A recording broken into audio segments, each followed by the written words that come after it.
Hello, good people, once again. I have just released the January 2025 United States maps for Garmin PNDs, personal navigation devices, which for most of you means Nuvies, Drive, and Drive Smart models. 2024 was a heck of a year, huh? Yeah. But 2025 is going to be good. Going to be better. I'm calling it now. Yep, it's going to be better. A whole lot better.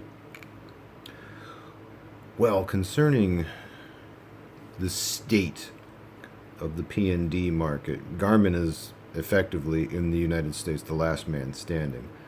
Because, yeah, Magellan still exists and TomTom still exists and Lowrance still exists, but none of them are selling PNDs. They sell other things like for boats and RVs and aircraft and such and so on, and fishing and sport. But as far as car stuff, no, none of those other guys do it. Garmin's the only one doing it, as far as I am aware. And that's okay. I'm honestly surprised they stuck around in the market for as long as they have. I'm not complaining. After all, I just bought a Drive Smart 76, and I will enjoy that for as long as I can, but I'm also still very deep into the OpenStreetMap thing, just in case, Garmin stops delivering free maps. So that's why I got into it in the first place, because I don't want to use the phone for my navigation. I just don't want to do it. I like the Garmin, been using Garmin PNDs for 20 years. Since 2005. August 2005. Okay, almost 20 years. Since August 2005, when I got my first Garmin Street Pilot i3, I've been using Garmin GPS navigation ever since then. Wow, it's a long time. Yeah. Which is why I don't mind using OpenStreetMap if I had to, because, yeah, it's true, I don't see speed limit. I don't get traffic reporting when I use OpenStreetMap instead of Garmin Maps. But that is how it was back in the day.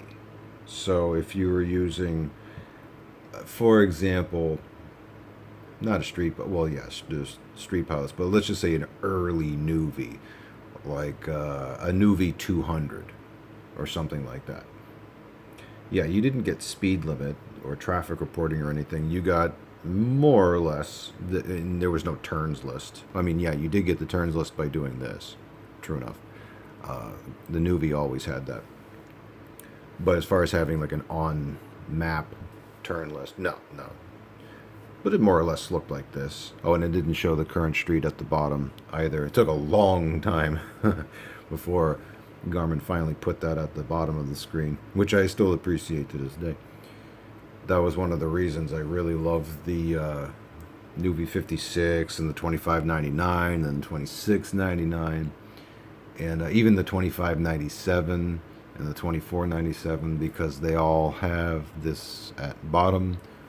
I have always loved that, and of course it still shows up even when using OpenStreetMap, which is what you're seeing now, because it's part of the map data. Anyway, my point is that no traffic reporting and no speed limit, but the navigation, that is the most important thing. That's what it has to do, and I can still do it using OpenStreetMap.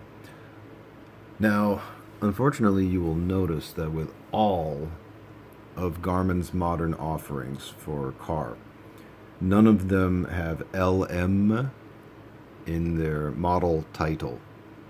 You know, lifetime maps, they don't say a word.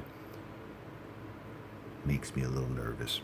But, it's the way it is. So, currently, again, they're still selling new models. They're still providing map support through here. Here being the map data provider. Okay, great. That's fine. And I hope they continue doing it for a while. But if I do have to switch to this, okay. I mean, I can do it. I'll miss the traffic reporting. Yeah. But that doesn't mean I'm going to switch to the phone. I just don't want to do that. If you want to know why I don't want to do that, just go ahead to the Google Play Store and read user reviews of Google Maps and Waze, and then you will know why. Because, oh man. Very, very quickly mention this. Waze, for example, the latest update, I think they have it fixed by now, but the latest update turned the sound off in the Waze app. I'm not joking. So you know how this thing will say in such and such a distance, turn right, or whatever? Well, that very basic function was not removed. It just stopped working. The app still worked, but there was no sound. And I'm thinking to myself, how can you release a navigation app where the sound doesn't work?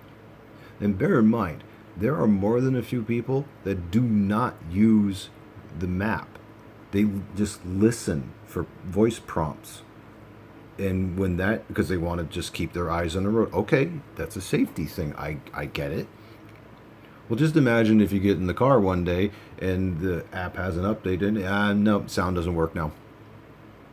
Well, that would ruin your day real quick, wouldn't it? That's what happened to Waze.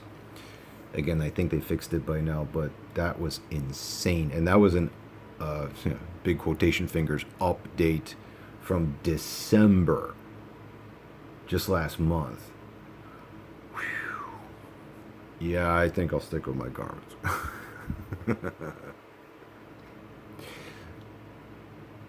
even even if Garmin decides to stop delivering free maps this year, I'm sure they will continue to release map updates for probably a few more years, maybe up until 2027, 2028, maybe even all the way to 2030. They may even release a new model of Drive Smart.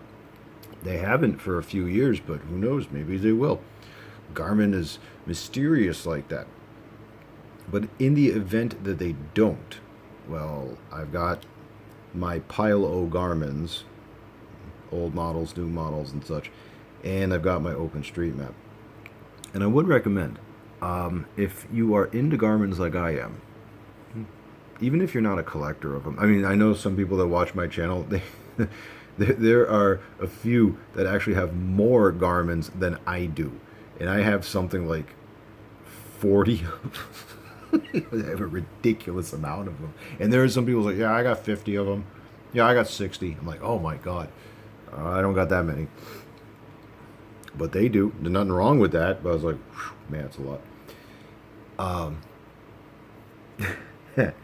But even if you're not one of the crazy collector types like me, I would go and get an older model anyway.